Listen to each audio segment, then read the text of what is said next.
Hello friends, स्वागत है आपका हमारे YouTube channel learn English for competitive examination में। मैं हूं देवेंद्र कुमार और आज हम पढ़ेंगे इंग्लिश ग्रामर, जो कि जनरल कंपटीशन के हिसाब से काफ़ी महत्वपूर्ण होगा आपके लिए। तो चलिए शुरू करते हैं हम अपना क्लास।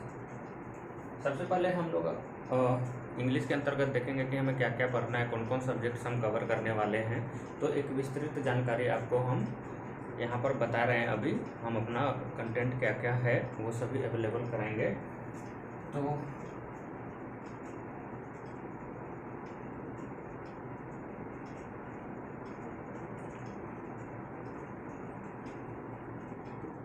ये है इंग्लिश ग्रामर। हम इंग्लिश के टोटल जितने भी चैप्टर्स होते हैं ग्रामर के अंतर्गत, जो भी एग्जामिनेशन पॉइंट ऑफ व्यू से काफ़ी इंपॉर्टेंट है, उन सभी चीज़ों को हम डिस्कस करेंगे इसमें। तो सबसे पहले आइए देखते हैं हम इंग्लिश ग्रामर के अंतर्गत क्या क्या पढ़ने वाले हैं। तो हमारा फर्स्ट पॉइंट होगा सब्जेक्ट वर्ब एग्रीमेंट।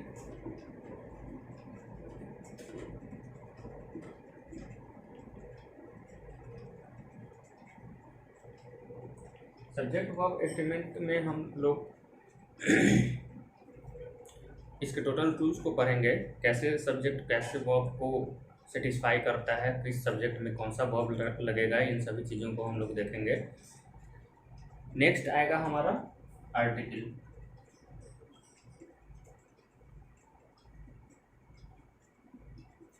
आर्टिकल्स के अंतर्गत हम लोग डेफिनेट इंडेफिनिट आर्टिकल्स को पढ़ेंगे, किसका यूज़ कहाँ पे होता है और कहाँ पे हमें आर्टिकल्स यूज़ नहीं करने होते हैं, इन सभी चीज़ों को देखेंगे। थर्ड पॉइंट होगा हमारा नाउन।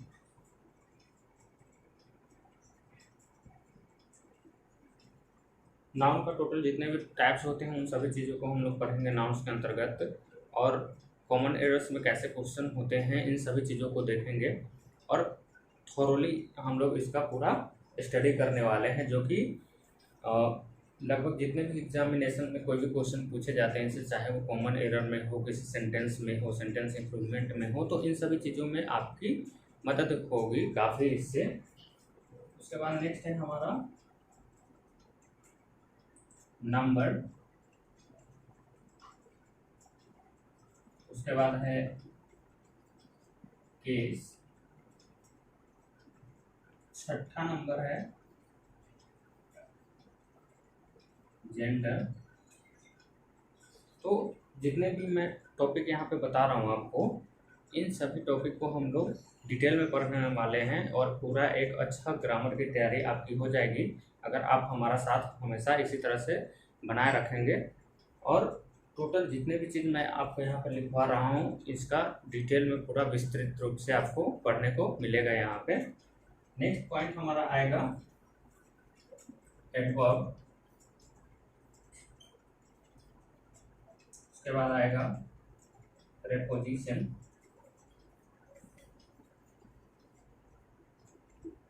फिर कंजंक्शन। आप लोग नोट करते चलेंगे, मैं बारी बारी से इन सारी चीज़ों को कवर करूँगा। और अगर आपको कुछ लगता है कि कहीं पे ये ऐड करने की ज़रूरत है, आप लोग मुझे कमेंट में बता देंगे, मैं उन सारे चीज़ों को कवर करूँगा, ठीक है। उसके बाद फिर हम देखेंगे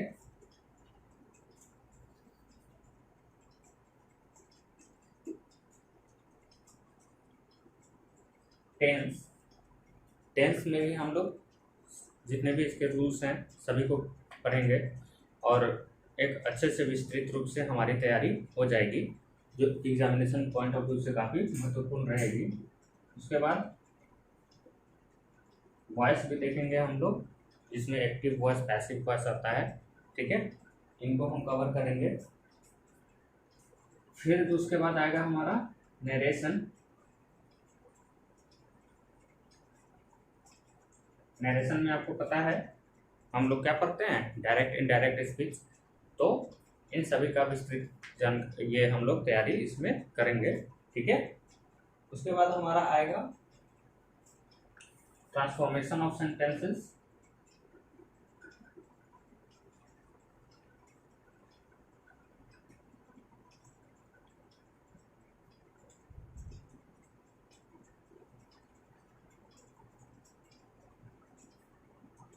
उसके बाद आएगा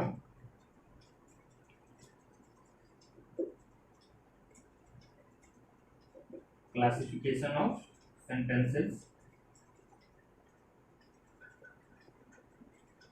तो मैं जितना भी चीज़ आपको लिखा रहा हूँ, जितना भी यहाँ पे हमारा कॉन्टैक्ट चल रहा है, इन सभी चीज़ों को हम लोग विस्तृत रूप से पढ़ेंगे।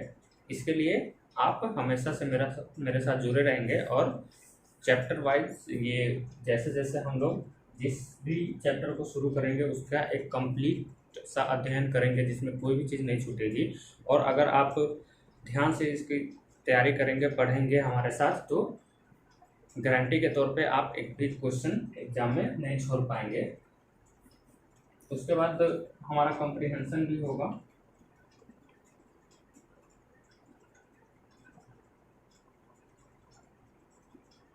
कॉम्प्रिहेंशन के अंतर्गत हम लोग कैसे सेंटेंस को पढ़ना है, उस पर कैसे बेस्ड ये क्वेश्चंस वगैरह हैं तो उसको कैसे सॉल्व करना है, इन सभी चीज़ों को देखेंगे हम लोग।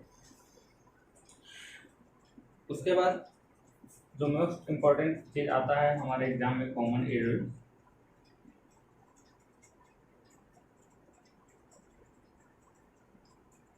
तो कॉमन एरर्स को हम लोग, ये जितने भी टॉपिक हम लोग देख रहे हैं यहाँ पे, वो पढ़ते समय उसमें कॉमन एरर्स के क्वेश्चंस कैसे आते हैं, उन सभी चीज़ों को भी हम लोग साथ साथ देखते चलेंगे। और एक बाद में कॉमन एरर, एक मिसलेनियस टाइप का कॉमन एरर्स होगा, जिसमें आप सभी अलग अलग जितने भी ये टॉपिक है सभी का कंबाइंड टॉपिक से कॉमन एरर्स होंगे।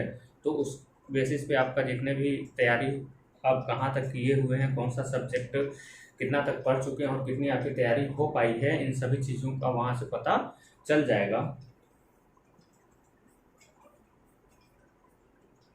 ठीक है। उसके बाद नेक्स्ट हमारा होगा ट्रांसफॉर्मेशन ऑफ सेंटेंसेस हो गया, क्लासिफिकेशन ऑफ सेंटेंसेस हो गया, fill in the blanks,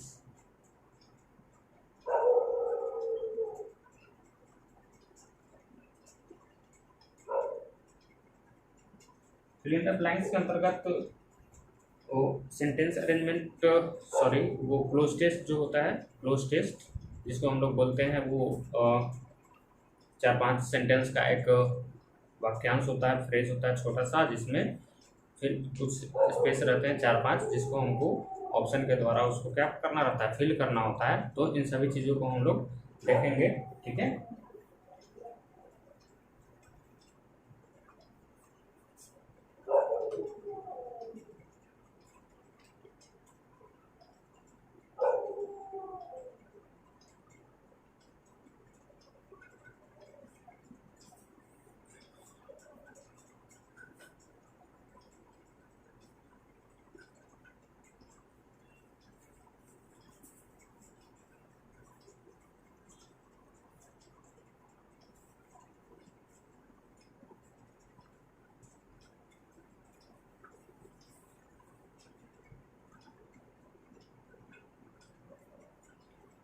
उसके बाद ग्रामर पोर्शन को देखने के बाद हम लोग वर्ड सेक्शन को भी देखेंगे। वर्ड्स भी काफ़ी इंपॉर्टेंट है ग्रामर पॉइंट ऑफ व्यू से। इंग्लिश अगर हम लोगों को अच्छे से आना चाहिए तो उसमें वर्ड्स का भी एक बड़ा रोल होता है, जैसे साइनो एंटो, वन वर्ड सब्स्टिट्यूशन वगैरह, इडियम्स फ्रेज वगैरह, इन सभी चीज़ों को हम लोग कवर करेंगे। तो वर्ड सेक्शन में आइए देख लेते हैं कि क्या क्या हम लोग कवर करेंगे। वर्ड सेक्शन में साइनो एंटो होगा,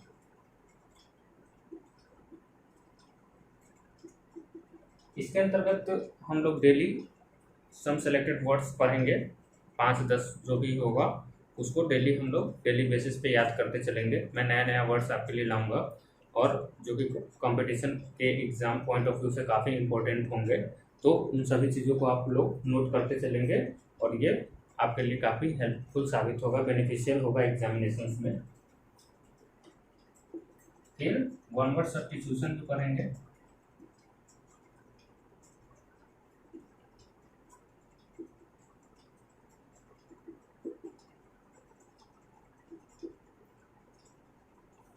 वन वर्ड सब्स्टिट्यूशन आपको पता ही है, वन वर्ड सब्स्टिट्यूशन भी एग्जाम में पूछता है एसएससी के हमारे एग्जाम में, तो इसका भी एक बड़ा इंपॉर्टेंट रोल है। तो हम लोग इसकी भी तैयारी करते चलेंगे, 5-10 वन वर्ड सब्स्टिट्यूशन डेली याद करेंगे।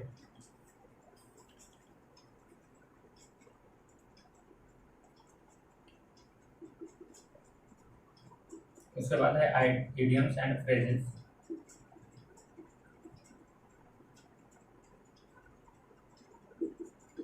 इडियम्स फ्रेजेस भी हम लोग डेली बेसिस पे कुछ कुछ याद करते रहेंगे, यानी कि ओवरऑल हमारा अगर इस तरीके से जितना भी चीज़ मैंने बताया, जितना यहाँ हमारा ये था कॉन्टेक्स्ट था, तो इन सभी चीज़ों को हमें ध्यान में रख करके तैयारी करना है, जो कि एक कंप्लीट तैयारी होगी।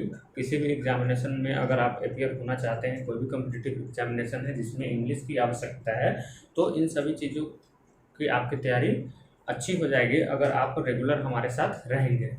चलिए इसी के अंतर्गत हम लोग आज शुरू करने वाले हैं एक बेसिक चैप्टर से हम लोग शुरू करेंगे अपना क्लास।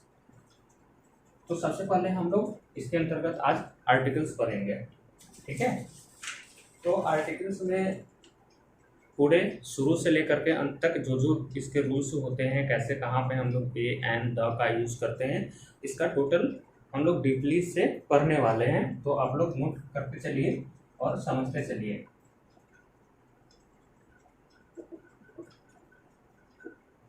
हमारा चैप्टर है फर्स्ट, आज का इस क्लास का फर्स्ट चैप्टर हमारा क्या है, आर्टिकल्स है, ठीक है। तो आप लोग पढ़ चुके होंगे आर्टिकल्स कितने प्रकार के होते हैं। दो प्रकार के होते हैं, एक डेफिनेट आर्टिकल्स होता है और एक इनडेफिनेट आर्टिकल्स होता है, ठीक है। ये सभी को पता है।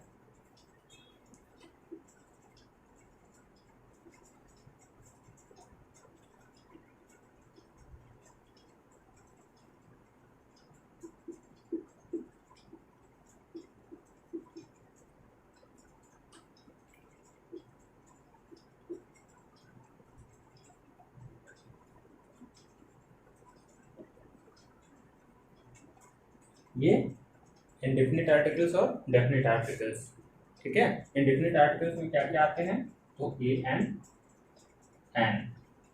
ठीक है, और डेफिनेट आर्टिकल्स में द, ठीक है।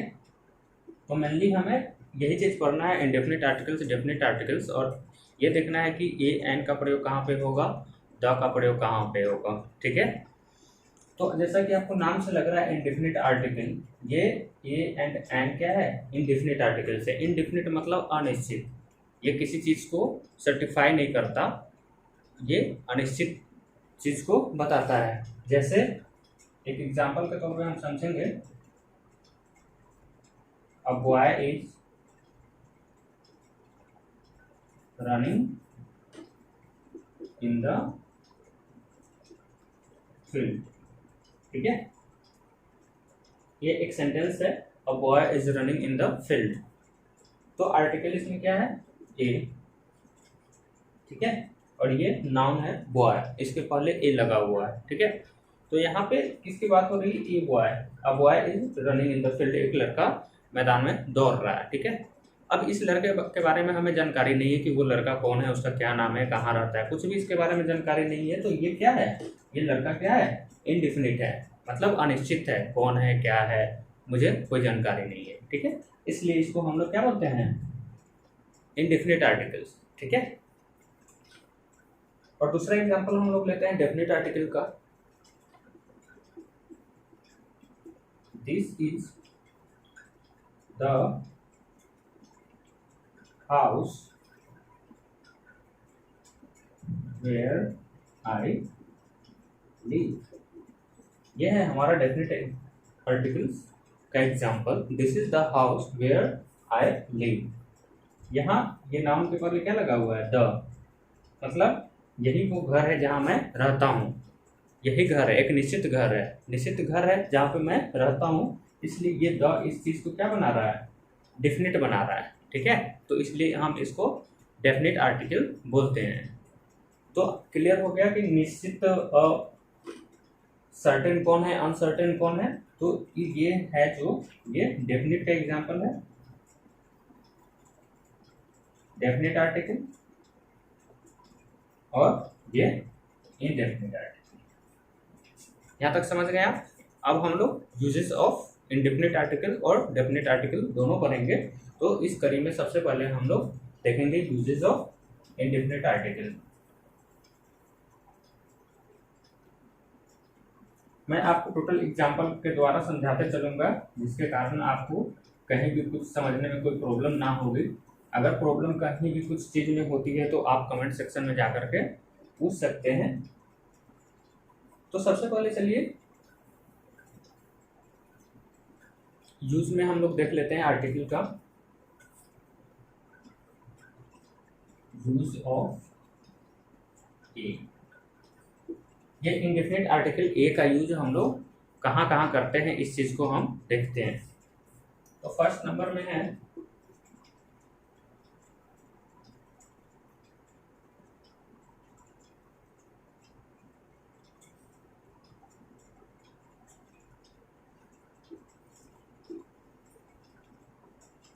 if consonant is the first letter of a noun, we use a before it। अगर किसी नाउन का फर्स्ट लेटर कंसोनेंट है तो उसके पहले हम लोग ए का यूज करेंगे। कंसोनेंट आपको पता ही है किससे बोलते हैं, अल्फाबेट में दो होते हैं, एक वोवेल और एक कंसोनेंट, ठीक है। तो आपको भी पता है कि 5 वोवेल होते हैं, बाकी सब कॉन्सोनेंट्स होते हैं। तो कोई भी वर्ड बनता है जिसका फर्स्ट लेटर कंसोनेंट है तो उसके पहले हम लोग ए आर्टिकल का यूज करेंगे। जैसे बस, फर्स्ट लेटर क्या है कंसोनेंट, तो इसके पहले क्या हो जाएगा अ बस। दूसरा कार, फर्स्ट लेटर क्या है सी जो कि कंसोनेंट है, तो इसके पहले आर्टिकल का क्या होगा ए का यूज होगा। इसको आइए सेंटेंस में समझते हैं।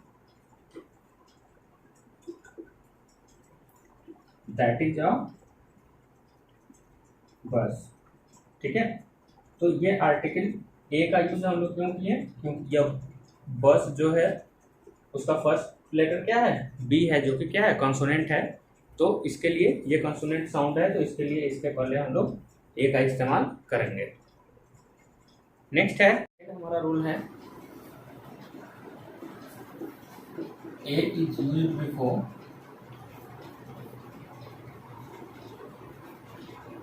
सम indefinite numbers.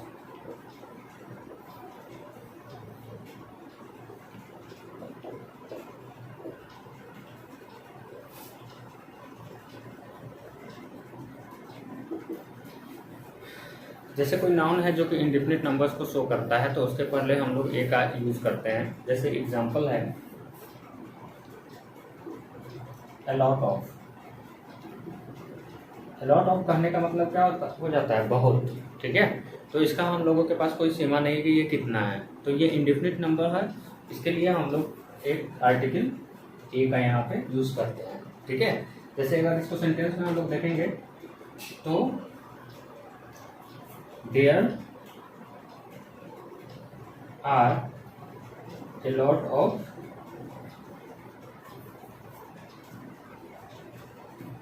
pens over here। a lot of मतलब यहाँ पे बहुत सारा कलम, ठीक है।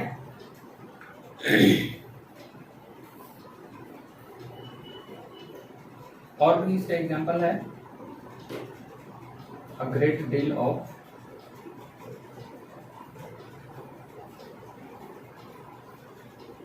आप लोग इस सबको नोट करते चलिएगा और इसको याद भी रखना है, ये काफ़ी इंपॉर्टेंट चीज़ है।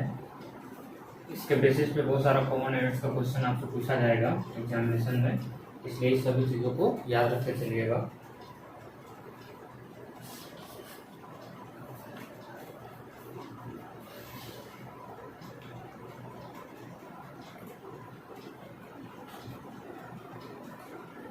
A number of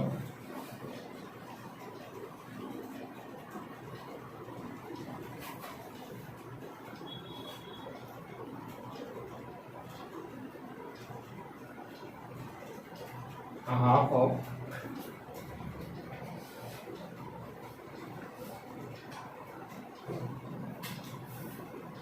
a large number of जितने भी वर्ड्स हैं, वाक्यांश हैं, इन सभी के पहले ए का यूज होगा, इंडेफिनिट आर्टिकल्स ए का, क्योंकि ये इंडेफिनिट नंबर है। ठीक है।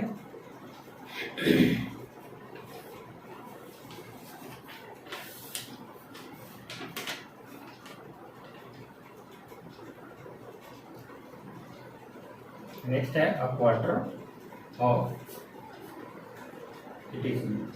तो इसको नोट करते चलिए, इसको याद रखिएगा। ठीक है।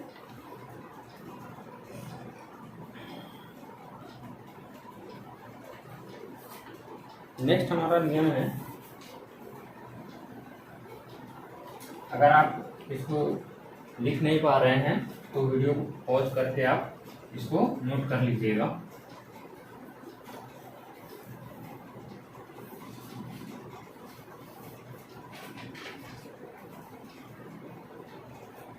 हमारा थर्ड रूल है, a can be used before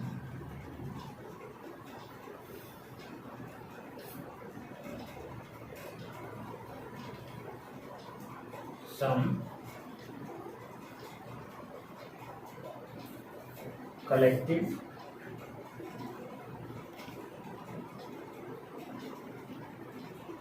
indefinite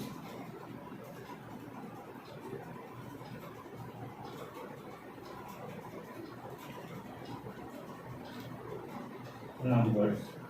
A can be used before some collective indefinite numbers. जैसे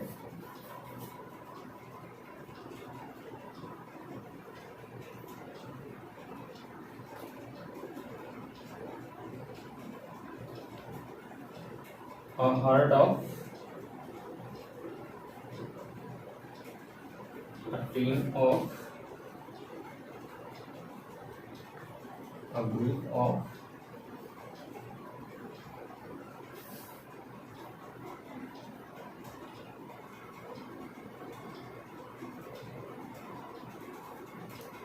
a block of, a swarm of, a bunch of,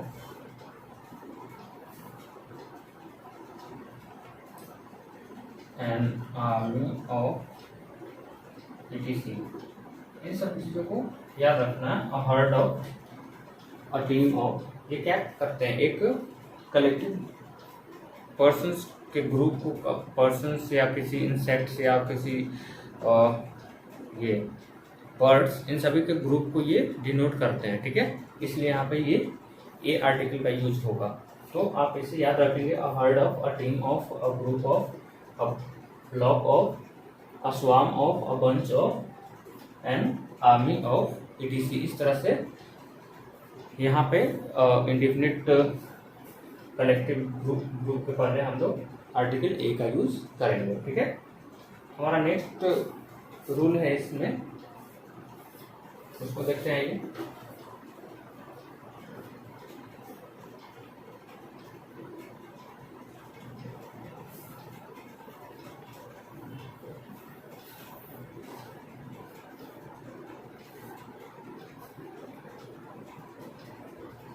short number, if an adjective is followed by a noun, then we use article before the adjective।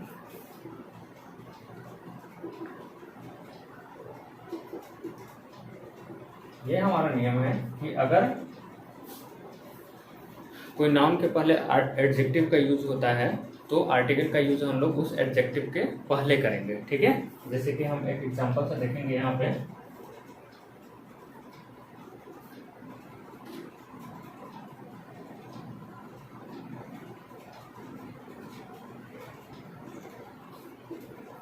Priyanka is a beautiful girl.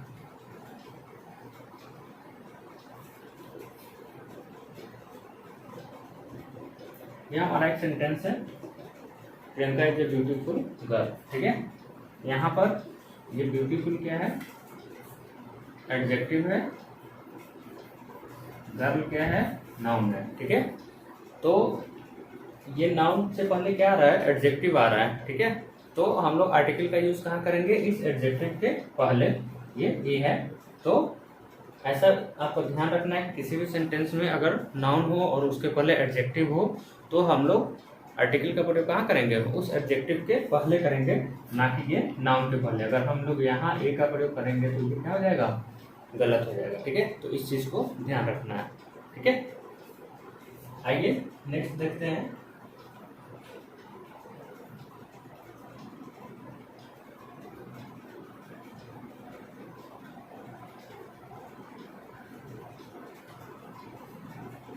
इस rule के एक exception भी है, sorry exception नहीं कहेंगे उसको, एक इसमें अलग रूल है। अगर मान लेते हैं कि एक एडजेक्टिव के बाद दूसरा एडजेक्टिव हो तो फिर वैसे कंडीशन में हम लोग आर्टिकल का यूज नहीं करते हैं। ठीक है,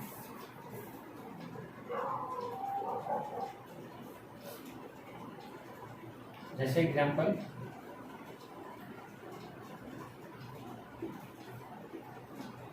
प्रियंका हैज गुड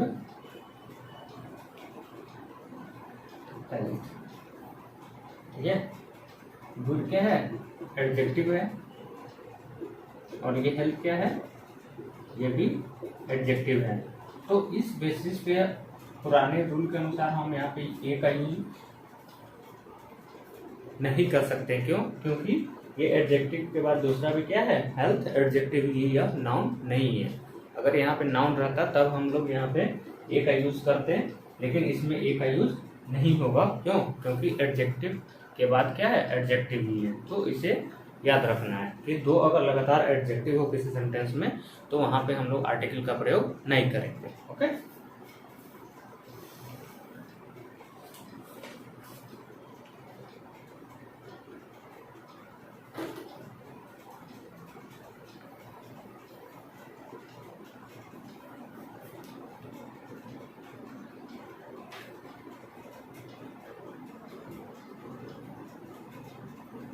अब यहाँ पर हम लोग एक सम स्पेशल केसेस देखते हैं जहाँ पे ए का यूज होता है, तो उसको हमने याद रखना है। ठीक है, ऐसा बहुत सारे एग्जाम्पल एग्जाम में पूछा जाता है, some special cases.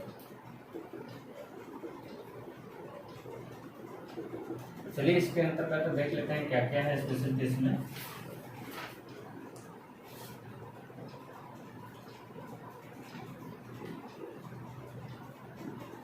Eat a humble पाई, ये एक फ्रेज है जहां पर ए आएगा। ऐसा कई बार ये एरर्स में भी पूछ चुका है। ईट अ हम्बल पाई के जगह पे आपको ए के जगह पे द का इस्तेमाल कर देगा, तो यहाँ पे द क्या हो जाएगा, गलत हो जाएगा। इसको इडियोमैटिक यूज है, इसको याद ही रखना है कि हमेशा क्या होगा, ईट अ हम्बल पाई। ठीक है, उसी तरह से है इन अ हरी, इसको नोट करके चलिए, ये याद रखना है हमेशा। ठीक है, उसके बाद है इन अ डायलेमा, ऐसा वाक्यांश आपको जहां भी मिले वहां आंख मूंद करके ए का इस्तेमाल करिए। ठीक है, क्योंकि यहाँ पर ए का ही इस्तेमाल होता है, यह फैक्ट है। नेक्स्ट है in a race, in a mood, at a loss,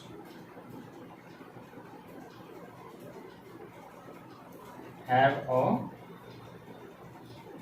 drink, have a seat,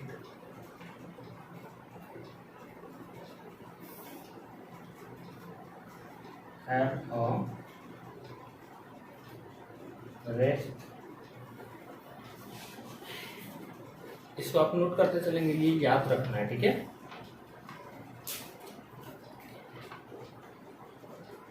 have a walk,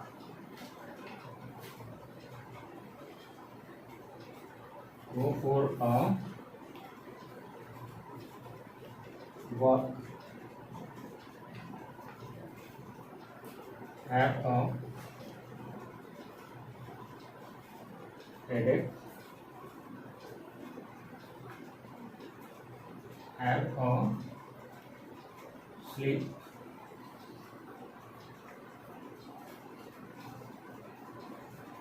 have a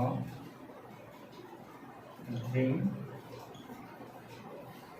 have a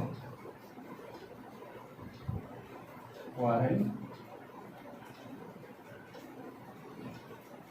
have a fight, make a noise,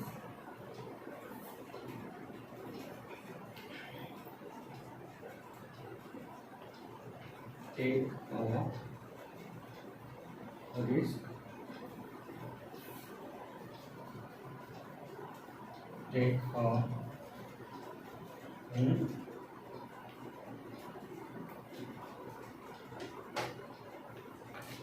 take a rest,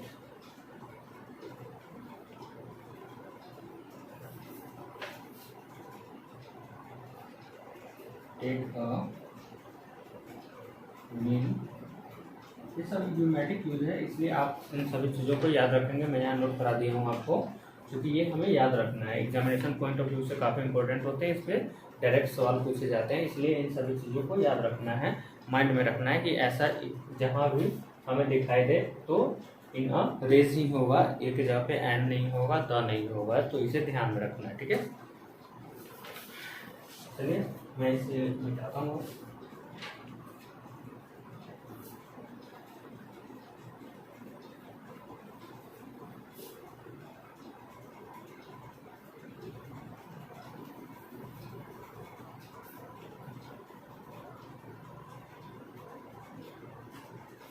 next rule है हमारा,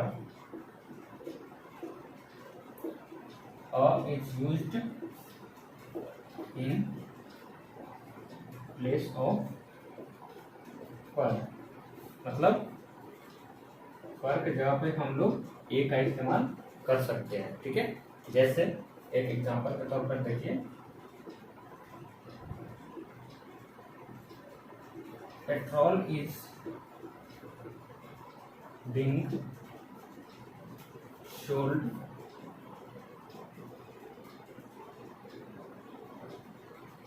rupees 100 a liter, ठीक है। यहाँ पर हमने ए का use किया, इसका मतलब क्या है, पर। जैसे पेट्रोल इज बीइंग सोल्ड ₹100 पर लीटर, मतलब पेट्रोल जो है 100 रुपये पर लीटर के हिसाब से बिक रहा है, ठीक है। तो पर के जगह पे हम लोग ए का इस्तेमाल भी कर सकते हैं, ठीक है। एक और एग्जांपल देखते हैं,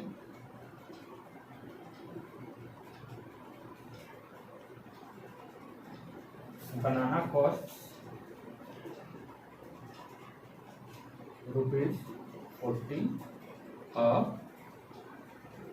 डजन, ठीक है। मतलब केला का रेट कैसे है, एक दर्जन का 40 रुपये, ठीक है। तो ₹40, ये ए का मतलब क्या है, पर, मतलब पर दर्जन का रेट क्या है, 40 रुपये, ठीक है। तो हम लोग पर के जगह पे ए का इस्तेमाल भी करते हैं, okay.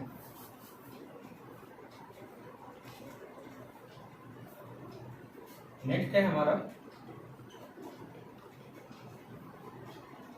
to show the whole class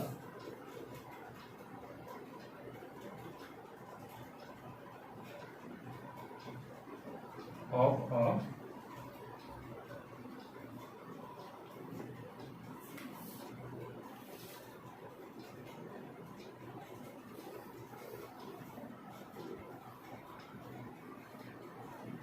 common noun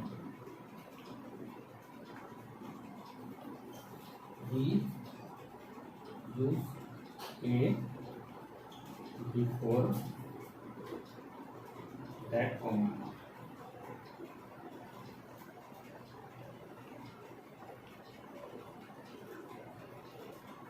इसका मतलब है कि अगर कॉमन नाउन से पूरे एक क्लास का बोध होता है तो हम लोग वहाँ पे उस कॉमन नाउन के पहले ए का इस्तेमाल करेंगे। ठीक है, आइए इसे एग्जाम्पल से समझते हैं।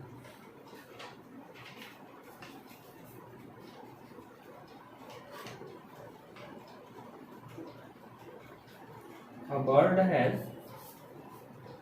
two wings, मतलब चिड़िया को क्या होती है, दो पंख होती है। ठीक है, तो मैं अगर बोल रहा हूँ कि चिड़िया को दो पंख होती है तो इसका क्या मतलब है, किसी एक चिड़िया को दो पंख होते हैं, बाकी चिड़ियों को चार पंख होते हैं? नहीं, उस चिड़िया कहने का मतलब जितनी भी चिड़ियाएं हैं सभी के क्या है, दो पंख है। तो बर्ड्स क्या है यहाँ पे, कलेक्टिव नाउन है। ठीक है, सॉरी कलेक्टिव बोल रहा हूँ, कॉमन नाउन है। क्योंकि बर्ड बोलने से क्या है, जितने भी बर्ड्स हैं उन सभी का बोध हो जा रहा है, इसलिए इस बर्ड के पहले हम लोग ए का यूज करेंगे। ठीक है, नेक्स्ट एग्जांपल है